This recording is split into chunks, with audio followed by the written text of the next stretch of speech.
여러분, 아이들이 어릴 때 보면 갑자기 배가 아프다고 막 울 때가 있어요.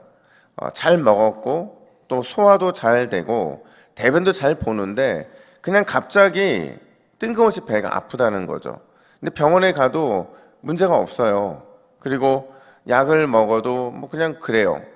이럴 때 아무런 변화가 없을 때 옛날 엄마들이 어떤 방법을 쓰셨는데 기억이 나세요? 어떤 방법 쓰셨어요? 아이의 배에다 손을 얹고 엄마가 이렇게 말하잖아요. 엄마 손은 약손. 뒷얘기는 하지 않겠습니다. 엄마 손은 약손, 엄마 손은 약손 하면서 이렇게 문지르다 보면 저절로 이렇게 나아지고 심지어 또 잠을 자게 되는 경우도 보게 돼요.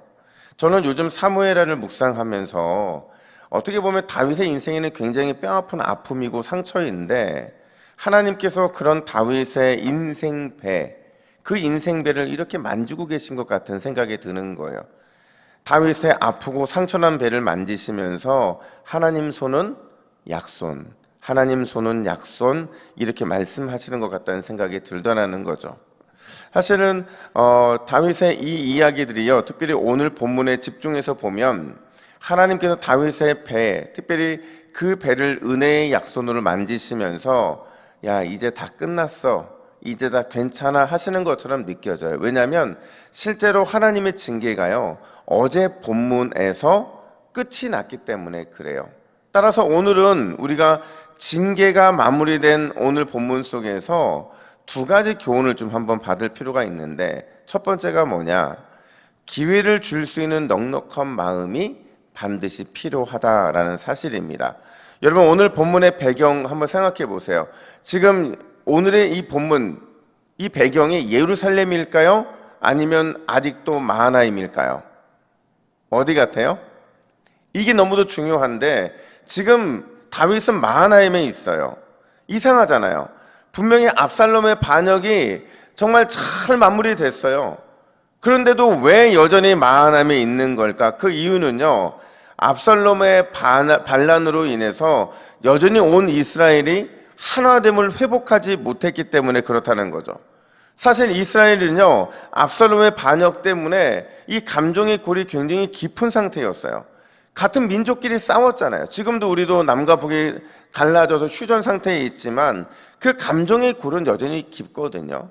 여전히 반역에 동참했던 백성들이 남아있고 그 여파는 계속 이어지고 있는 상황인데, 이 상황에서 다윗이 할 수 있는 건 다 두 가지였어요. 하나는 뭐냐면 반란의 무리를 무력으로 제압하는 거죠.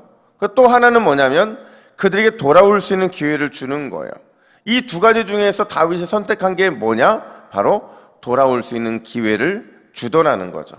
그래서 반란이 마무리됐음에도 불구하고 돌아올 명분 때문에 계속 마하나임에 머물러 있었다라는 거예요. 근데 놀랍게도 백성들이 오늘 다윗의 심중을 알았는지 그 기회를 붙잡습니다. 우리 10절 말씀을 같이 한번 읽어볼까요? 10절입니다. 시작. 압살롬은 싸움에서 죽었거늘 이제 너희가 어찌하여 왕을 도로 모셔올 일에 잠잠하고 있느냐 하니라. 여러분, 백성들은 압살롬을 따른 자신들의 잘못을 인정해요. 그리고 다시 다윗을 왕으로 인정하고 다윗 편에 서기로 결의합니다. 그래서 다윗이 어떤 반응을 보이느냐? 13절 보세요. 13절도 같이 있습니다. 시작. 너희는 또 아마사에게 이르기를 너는 내 골육이 아니냐? 내가 요압을 이어서 항상 내 앞에서 지휘관이 되지 아니하면 하나님이 내게 벌 위에 벌을 내리시기를 바라노라. 아멘. 여러분, 다윗은요, 백성들을 받아들여요. 근데 단순히 백성들을 받아들이는 게 아니라 반란군 지휘관이었던 아마사까지도 끌어안는 행보를 보이더라는 거죠. 저는 이 장면을 보면서 역시 다윗은 다윗답다. 역시 영적 리더는 다르다.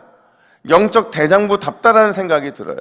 사실 여러분, 가장 쉬운 길은요, 무력으로 제압하는 길이에요. 근데 무력을 사용하지 않는다? 늦더라도 화합과 하나됨을 선택하겠다? 이거는요, 다윗이 어떤 정치를 하겠다는지에 대한 의중을 보여주는 거죠. 리더이기 때문에 어떻게든 기회를 주고 그래서 공동체를 하나 되게 하는 그 모습을 선택하는 이 모습 속에 뭘 느껴야 되냐면 다윗도 그런 사람이잖아요.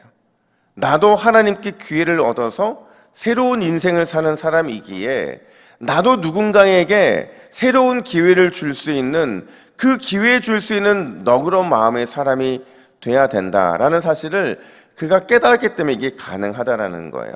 여러분, 은혜를 아는 백성은 은혜를 베풀 수 있는 백성이 되는 줄로 믿습니다. 그래서 여러분, 우리는 늘 기억해야 돼요. 내가 오늘도 어떤 삶을 살아야 되느냐? 아니, 하나님이 우리를 통해 어떤 삶을 기뻐하시느냐? 기회의 사람이죠. 용납의 사람이죠. 받은 은혜보다 더 플러스해서 은혜를 줄 수 있는 넉넉한 마음을 가진 사람, 하나님은 그 사람을 가장 기뻐한다는 거예요. 왜냐하면 그게 하나님의 성품이기 때문이죠. 여러분, 오늘도 상대방에게 회복의 기회를 주는 넉넉함이 우리 안에 있어 항상 하나 되게 하는 축복의 통로로만 쓰임 받으시기를 예수님의 이름으로 축복합니다. 내가 받은 은혜, 그 은혜에 넘치게 나눠줄 때 하나님의 역사는 더 크게 나타나는 거예요. 오늘도 그 은혜를 바라보면서 주님이 주시는 기회를 붙잡고 또 내가 받은 기회를 나눠줄 줄 아는 믿음의 사람으로 쓰임 받으시기를 예수님의 이름으로 축복합니다. 뿐만 아니라 두 번째로 우리는 항상 길갈의 은혜를 누려야만 한다는 거죠. 15절 말씀을 볼까요? 우리 15절 말씀 같이 한번 읽겠습니다. 시작. 왕이 돌아와 요단의 이름에 유다 족속이 왕을 맞아 요단을 건너가게 하려고 길갈로 오니라. 아멘. 여러분, 다윗이 드디어 마하나임에서 예루살렘을 향해 발걸음을 옮깁니다.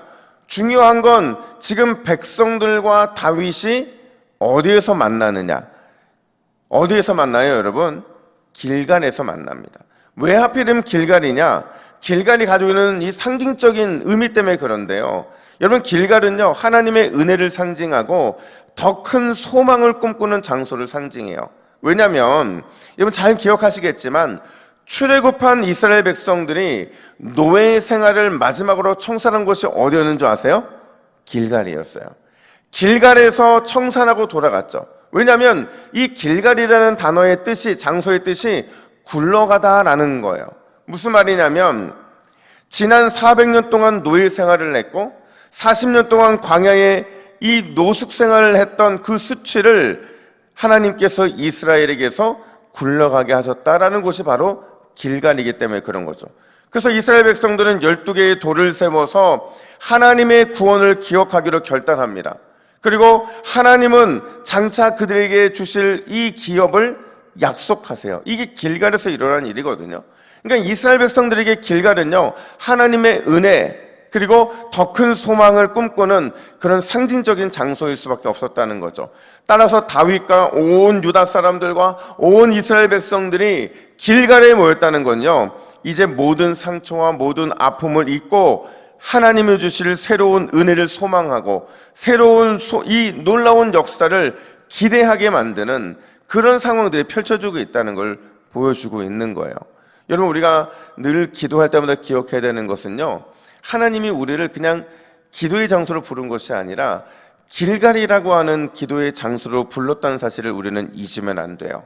우리가 기도할 때마다 하나님께서는 우리 인생에 어그러지고 힘들었던 모든 수치를 굴러가게 하시기 때문에 그런 거죠.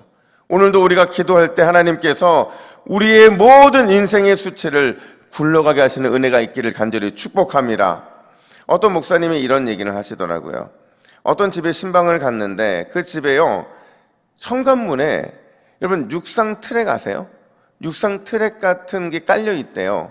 그리고 문 안쪽에는 스타트 라인이 그려져 있고 문 열고 딱 나가면 엘리베이터 가는 그 길에 자기네 집이니까 거기다가 피니시 라인을 그려놨다는 거예요.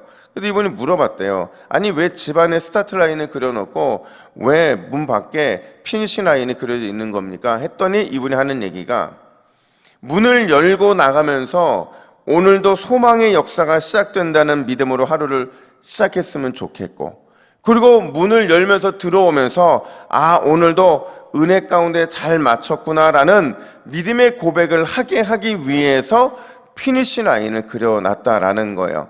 그러면서 참 이 신방에서 이 가정의 모습이 참 아름다웠다라는 얘기를 제가 들은 적이 있습니다. 여러분, 우리는 매일같이 모든 수치를 굴러가게 하고 또 하나님의 은혜와 더 큰 소망을 꿈꾸게 하는 길간 앞에서 하나님을 만나야 되는 줄로 믿습니다. 특별히 오늘도 기도하며 하루를 시작할 때 오늘도 소망의 역사가 시작이 되고 또 기도하며 하루를 마무리할 때 은혜의 마침이 놀라운 능력으로 되어 나타나게 될 줄로 믿습니다. 오늘도 다윗이 누렸던 그 길간의 은혜를 충만하게 누리시는 우리 모두가 되기를 예수님의 이름으로 축복합니다. 우리 함께 화면을 보시고 기도의 제목을 같이 읽습니다. 시작. 주여, 오늘도 회복의 기회를 줄 아는 넉넉한 마음으로 승리하게 하옵소서. 모든 수치를 굴러가게 하신 하나님의 은혜와 더 큰 소망으로 하루를 시작하게 하옵소서. 아멘. 함께 기도하겠습니다. 하나님 아버지, 기회가 은총인 줄로 믿습니다. 언제나 하나님은 우리에게 기회를 주시는 줄로 믿사오니 오늘도 그 기회를 붙잡게 하시고 나만 기회를 붙잡는 것이 아니라 또 나에게 주어져 있는 모든 상황과 사람들 속에서 기회를 나눠줄 줄 아는 믿음의 성도들의 삶이 될 수 있도록 인도하여 주시옵소서. 오늘 우리가 기도할 때 그 기도가 우리 인생의 모든 수치를 굴러가게 하시는 하나님의 은혜로 충만하게 채워줄 줄로 믿습니다. 오늘도 그 은혜를 바라보며 더 큰 소망으로 기도의 자리를 지킬 수 있도록 주께서 함께하여 주시옵소서. 감사드리며 예수님의 이름으로 기도하옵나이다. 아멘.